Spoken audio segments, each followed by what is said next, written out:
नमस्कार दोस्तों। आज की कहानी का शीर्षक है ससुराल रूपी पिंजरा। घर में सुबह से ही बहुत चहल पहल थी। ऐसा लगता था जैसे कोई त्योहार मनाने की तैयारी चल रही हो।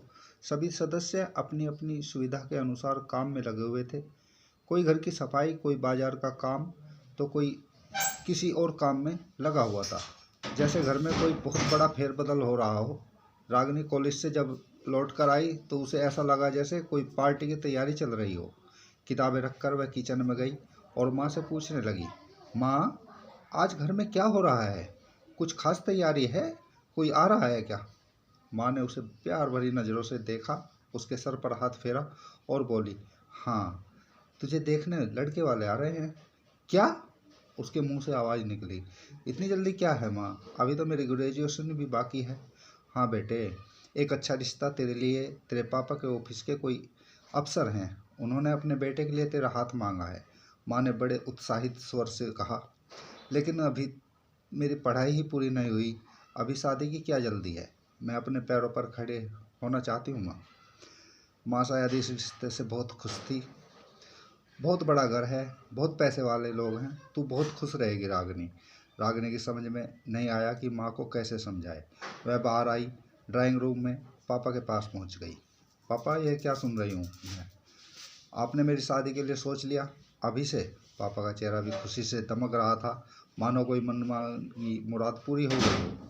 हाँ बेटा, मैंने भी सोचा कि तुम पढ़ लिख कर अपने पैरों पर खड़ी हो जाओगी, तब शादी करूँगा। लेकिन यह रिश्ता इतना अच्छा है और खुद चलकर हमारे घर आया है बेटा, तो इससे इनकार नहीं कर पाया। अपनी बेटी का अच्छा कौन नहीं चाहता? जब तेरे किस्मत के द्वार खुल रहे हैं तो मैं खुद कैसे बंद कर दूँ? माँ बाप दोनों की बातें सुनकर और उनका उत्साह देखकर रागिनी चुप हो गई। आखिर उसे माँ बाप की इच्छा का मान रख अपनी बात तो माननी ही थी। शाम को लड़के वाले आए। उसकी खूबसूरती देखकर सबने तुरंत हाँ कर दी, यहाँ तक कि पंडित जी को भी बुला लिया। तारीख भी निकलवाने लगे। रागिनी के मन में बड़ी दुविधा थी। वह अपने मन की बात कहना चाहती थी, लेकिन माँ बाप का ध्यान रखकर संकोचवश कह नहीं पा रही थी। तभी लड़के की माँ ने पूछ लिया, बेटी, तुम्हें कुछ कहना है? जैसे रागिनी इसी मौके की तलाश में थी। हाँ जी आंटी जी, मैं चाहती थी मेरे फाइनल के पेपर होने के बाद ही शादी हो। तो उसने माँ बाप की ओर देखते हुए बात अधूरी छोड़ दी। एक बार तो सभी चुप हो गए। उसके माँ बाप ने बात संभाली। दरअसल जी 2 महीने की बात है। इसका बड़ा मन था आगे कुछ करने का, लेकिन आप लोगों के रिश्ते के लिए मना नहीं कर सके हम लोग। अगर आप लोग 2 महीने तक रुक जाएं। उसके बाद पापा ने भी उनके आगे हाथ जोड़ते हुए कहा, इसकी ग्रेजुएशन पूरी हो जाएगी, फिर तो इसे घर में ही रहना है। लड़के ने गहरी नज़र से रागिनी की तरफ देखा। उसके माँ बाप ने आंखों आंखों में इशारा किया और कहा, वैसे तो हमें इसकी कोई आवश्यकता महसूस नहीं होती, हमें कोई नौकरी तो करानी नहीं है, लेकिन यह चाहे तो शादी के बाद भी परीक्षा दे सकती है। इधर किस्मत ने कुछ साथ दिया और शादी की तारीख ही 2 महीने के बाद निकली। रागिनी ने बड़ी राहत की सांस ली। चलो, कम से कम बीकॉम तो पूरी हो जाएगी, बाकी शादी के बाद देखेंगे। उनके माँ बाप ने अपनी हैसियत से ज़्यादा शादी का इंतजाम किया। लड़के वालों की हर ख्वाहिश को पूरा करने की कोशिश की। रागिनी ने कई बार ऐसा करने से रोकने के लिए सोचा भी, लेकिन माँ बाप के उत्साह को देखते हुए वह चुप रही। जब भी वह कुछ कहती, दोनों कहते थे, हमारी बेटी हो, अच्छे से अपने घर चले जाओगी, सुखी रहोगी, हमें और क्या चाहिए? तेरा छोटा भाई ही तो है, उसके लिए मेरी पेंशन ही काफ़ी है। शादी होकर रागिनी ससुराल पहुंची। बहुत ही राजसी वैभव से सजा संवरा बड़ा सा बंगला था।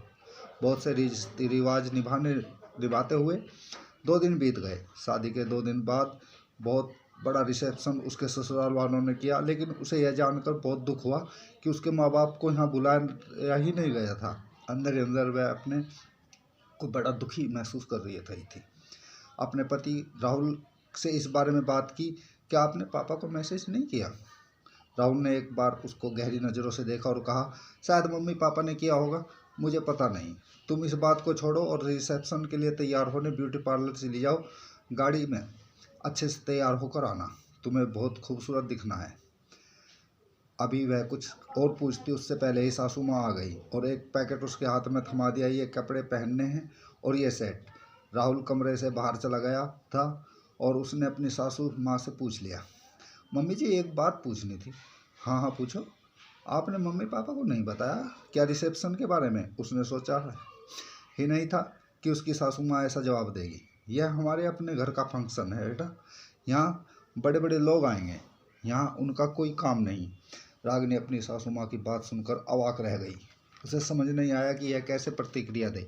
चलो अब गाड़ी तैयार है, तैयार होने के लिए चली जाओ। शाम को तुम्हें बहुत खूबसूरत दिखना है। सभी मेहमान तुम्हारी तारीफ करें और तुम्हारी सुंदरता में खो जाएं। तुम्हारे घर के बारे में पूछना ही भूल जाएं। अपने परिवार वालों के बारे में ससुराल वालों के ख्यालात सुन रागिनी को एक जोर का धक्का लगा। बड़े बड़े लोगों से उससे मिलवाया गया। रागिनी बाहर से तो मुस्कुरा रही थी, सबसे नमस्ते कर रही थी, लेकिन अंदर ही अंदर उसका दिल रो रहा था। शादी होते ही उसके ससुराल वालों का व्यवहार उसके मायके वालों के प्रति एकदम से बदल गया था। खैर, जैसे तैसे पार्टी समाप्त हुई और रागिनी अपने कमरे में थकी हुई निढाल कपड़ों में उतारने लगी। तन से ज़्यादा वह मन से थक गई थी। तभी वहाँ राहुल आ गया।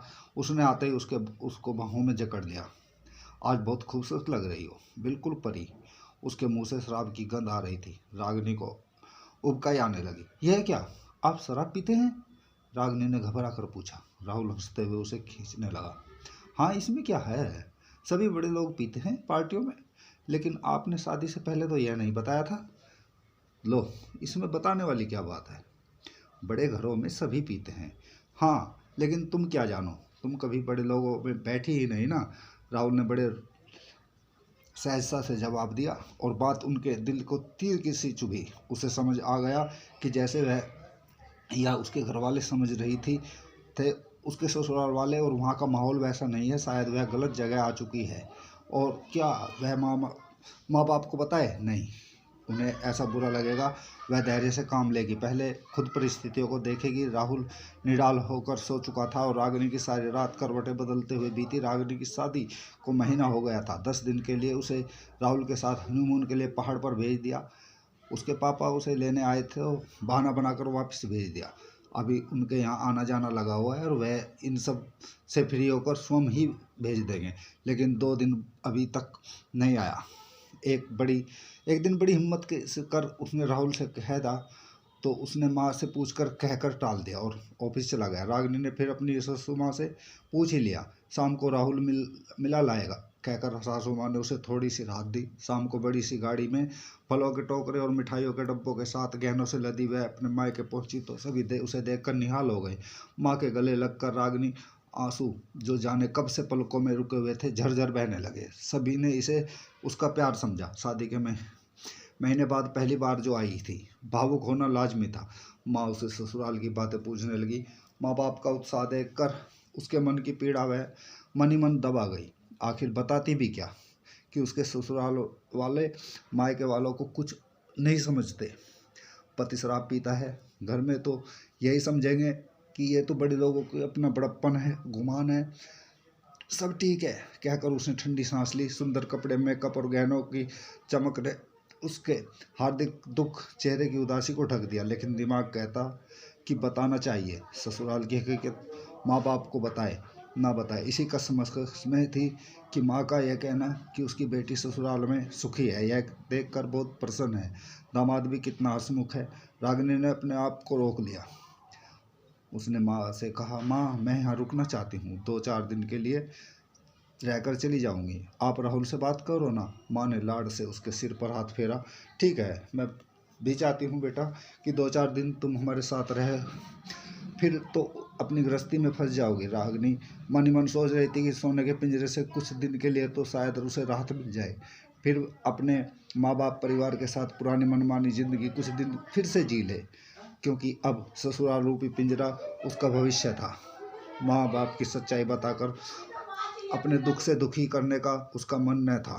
डिनर करते हुए माँ ने राहुल से कुछ दिन छोड़ जाने के लिए कहा तो राहुल एकदम तेज आवाज में ना कर बैठा। नहीं नहीं, ऐसा कैसे रुक सकती है। सभी उसको अपनी और आश्चर्य से देखते हुए उसने अपने स्वर को संभाला। मेरा मतलब, माँ ने साथ ही लाने को कहा है। माँ ने कह कह रही थी कि अब इसके बिना घर में कोई काम नहीं होता। माँ ने तो सब इसी को सौंप दिया। राहुल की बात सुनकर सबका उत्साह ठंडा हो गया, लेकिन उसके माँ बाप यह जानकर कि उसका अपने ससुराल में बड़ा महत्व है, उसे वहाँ कितना चाहते हैं, सभी खुश हो गए। समझ गए कि राहुल जानबूझकर वहाँ नहीं छोड़कर जा रहा है। उसकी माँ ने उसे समझाकर भेज दिया होगा, कहीं वह उन सभी की असलियत अपने मायके में न बता दे। उसने अनुभव किया कि अपने ससुराल वालों के लिए पालतू पक्षी की तरह है जिसे सिर्फ अपने शौक के लिए पाला जाता है। सभी को दिखाने के लिए वह राहुल के साथ ही मात्र 4-5 घंटे मायके में बिताकर वापस ससुराल रूपी पिंजरे में चली गई। जी हाँ, रागिनी के लिए उसकी ससुराल पिंजरा ही थी, जहाँ उसे खाने पीने पहनने ओढ़ने का सुख सुविधाएं तो मिलेगी, लेकिन अपने मन की करने की आज़ादी नहीं होगी। अपनों से, अपने परिवारों से मिलने की आज़ादी नहीं। अपनों को दुख ना हो, वे खुश रहें, उनका भरम बना रहे, चाहे वह पिंजरे में कैद फड़फड़ाए। वह राहुल के साथ वापस सोने के पिंजरे में आ गई। रागिनी ने धीरे धीरे ससुराल वालों की पसंद को नापसंद जानना शुरू कर दिया। उसकी कोशिश होती कि वह सभी को दिल जीत ले, जितनी जल्दी हो सके परिवार का रहन सहन अपना ले और अपनी खुद की एक पहचान बना ले। कुछ ही दिनों में अपने ससुराल का सारा इतिहास जान लिया। वास्तव में उसकी सासू एक साधारण परिवार से थी और पैसे वाले घर में आकर मायके से रिश्ता तोड़ चुकी थी, या शायद परिस्थितियोंवश टूट चुका था। ससुर बहुत ही अनुशासन और रुआब वाले थे, जबकि पति माँ का आज्ञाकारी। कोई भी सास कितनी भी आधुनिक क्यों न हो, पर अपनी बहू को संस्कारी देखना बेहद पसंद करती है। उसकी बहू उसकी हर बात माने, उसकी हर आज्ञा का पालन करे। और रागिनी ने ये बात गांठ बांध ली कि अगर उसने अपना अस्तित्व बनाना और बचाना है तो सासू और पति को ही जरिया बनाना पड़ेगा। सासू को भी साधना पड़ेगा और पति को भी। हालांकि घर में नौकर चाकर काम के लिए थे, लेकिन रागिनी को पता था कि किसी के दिल को जीतना हो तो सबसे पहले उसका पेट मन पसंद चीज़ों से भरो, फिर उसकी पसंद नापसंद को जितना हो सके अपनाओ। रागिनी खुद रसोई में घर में जाती और अपनी निगरानी में सबकी पसंद की चीज़ें बनवाती। उसे पता था कि उसकी सासू को शुगर है और उन्हें सुबह के नाश्ते में दलिया, स्प्राइस, अनाज और फ्रूट आदि दिए जाए। पति को भी खाने में आलू के पराठे, दही बेहद पसंद थे। वह हर रोज़ अलग अलग तरह के भरवा पराठे टेबल पर सर्व करती थी, जबकि ससुर खाने के मामले में बहुत सावधानी रखते थे। कोलेस्ट्रॉल की शिकायत थी उन्हें। 1 महीने में दोनों की रिपोर्ट आई बहुत पॉजिटिव थी। रागिनी के व्यवहार से सास ससुर पति सभी प्रसन्न थे और अब वह उसे रोक टोक कुछ कम ही हो चुकी थी। उन्हें लगा कि रागिनी उनके रंग ढंग